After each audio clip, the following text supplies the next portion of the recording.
ಪ್ರತಿಪಕ್ಷದ ಸಂಸದರನ್ನ ಅಮಾನತು ಮಾಡಿರುವ ಕೇಂದ್ರ ಬಿಜೆಪಿ ಸರ್ಕಾರದ ನಿರ್ಧಾರವನ್ನ ಖಂಡಿಸಿದ ಧಾರವಾಡದಲ್ಲಿ ಕಾಂಗ್ರೆಸ್ ನಾಯಕರು ಪ್ರತಿಭಟನಾ ಮೆರವಣಿಗೆ ನಡೆಸಿ ಆಕ್ರೋಶ ವ್ಯಕ್ತಪಡಿಸಿದ್ದಾರೆ.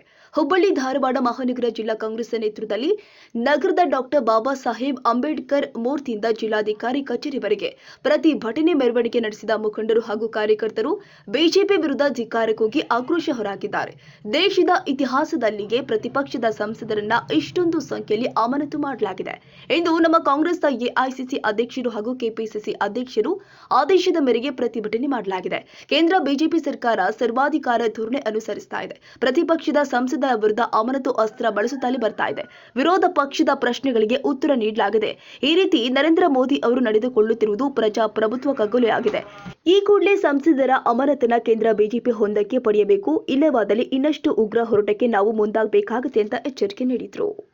ಬಿಜೆಪಿ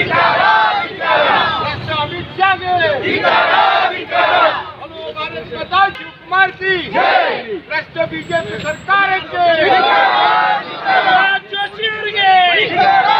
ಪಕ್ಷಕ್ಕೆ ಮಲ್ಲಿಕಾರ್ಜುನ್ ಖರ್ಗೆ ಅವರಿಗೆ ಸಿದ್ದರಾಮಯ್ಯ ಅವರಿಗೆ ಪಕ್ಷಕ್ಕೆ ಭ್ರಷ್ಟ ಬಿಜೆಪಿ ಸರ್ಕಾರಕ್ಕೆ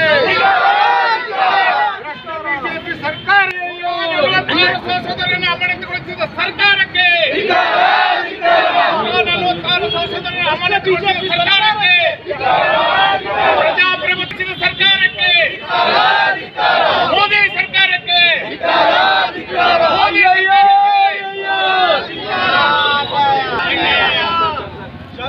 ಈಗ ನಮ್ಮ ಎಐಸಿಸಿ ಅಧ್ಯಕ್ಷರಾದ ಸನ್ಮಾನ್ಯ ಮಲ್ಲಿಕಾರ್ಜುನ್ ಖರ್ಗೆ ಅವರು ಹಾಗೂ ನಮ್ಮ ಕೆಪಿಸಿಸಿ ಅಧ್ಯಕ್ಷರಾದ ಕುಮಾರ್ ಅವರ